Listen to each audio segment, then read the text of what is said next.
தமிழகத்தில் வடகிழக்கு பருவமழை 62% குறைந்துள்ள நிலையில் எதிர்வரும் கோடையில் தண்ணீர் தட்டுப்பாட்டை சமாளிப்பது எப்படி என்பது குறித்து நமது செய்தியாளர் ரமேஷிடம் நீரியல் வல்லுநர் ஜனகராஜன் பகிர்ந்து கொண்ட கருத்துக்களை பார்க்கலாம்.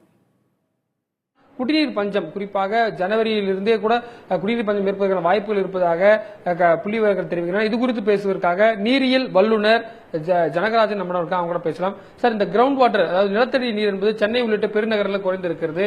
இதனால் குடிநீர் தட்டுப்பாடு எந்த காலங்களில் தொடங்கும் நினைக்கிறீங்க சார்? குடிநீர் தட்டுப்பாடு ஏற்கனவே இருக்கு. 2016ங்கிறது இப்போ நமக்கு மழை இல்லாத வருடம். 62% மழை குறைஞ்சிருக்கு அப்படின்னு சொல்லும் போது கண்டிப்பா நிலத்தடி நீர் கீழே தான் போயிருக்கு. இது சென்னையில மட்டுமல்ல, தமிழ்நாடு முழுக்க பரவலாக இதே நிலைமை தான் நீடிக்கிறது. இப்போ அடுத்த ஒரு 4 மாதங்களில் 5 மாதங்களில் நமக்கு இப்போ அடுத்து நமக்கு சம்மர் வரப்போகுது இல்லையா? இந்த சம்மர் கழிச்சு ஜூன், ஜூலை, ஆகஸ்ட், செப்டம்பர் வரைக்கும் நம்ம பார்க்கும்பொழுது நிலத்தடி நீர் மிக வேகமாக கீழே போறதுக்கு வாய்ப்பு இருக்கு.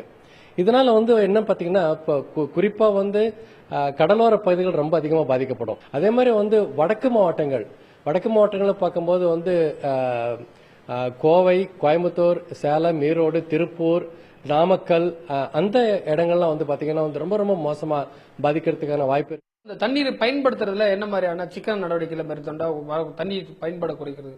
இனிமே நம்ம ஒவ்வொரு வீட்லயும் நம்ம பண்ணும்போது ரீசைக்கிள் பண்ணணும். ஒவ்வொரு சொட்டு தண்ணீரை நம்ம அதிகமாக நம்ம யூஸ் பண்ணலாம். ஒவ்வொரு வீட்லயும் தண்ணி யூஸ் பண்ணும்பொழுது எந்தெந்த தண்ணியை நம்மளால ரீசைக்கிள் பண்ண முடியும் அப்படிங்கறத நம்ம யோசனை பண்ணி அதுபடி செஞ்சா நம்மளால சமாளிக்க முடியும். இப்ப நிறைய வீடுகளில் வாட்டர் பியூரிஃபையர் வச்சிருக்காங்க.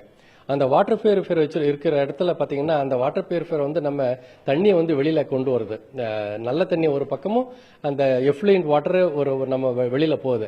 அது நிறைய பேர் வெளியில தான் விட்டுறாங்க. அதை பக்கெட்ல பிடிச்சு அந்த பக்கெட் அந்த தண்ணி நம்ம வாஷிங்க்கு, பாத்ரூம் யூஸ்க்கெல்லாம் யூஸ் பண்ணலாம்.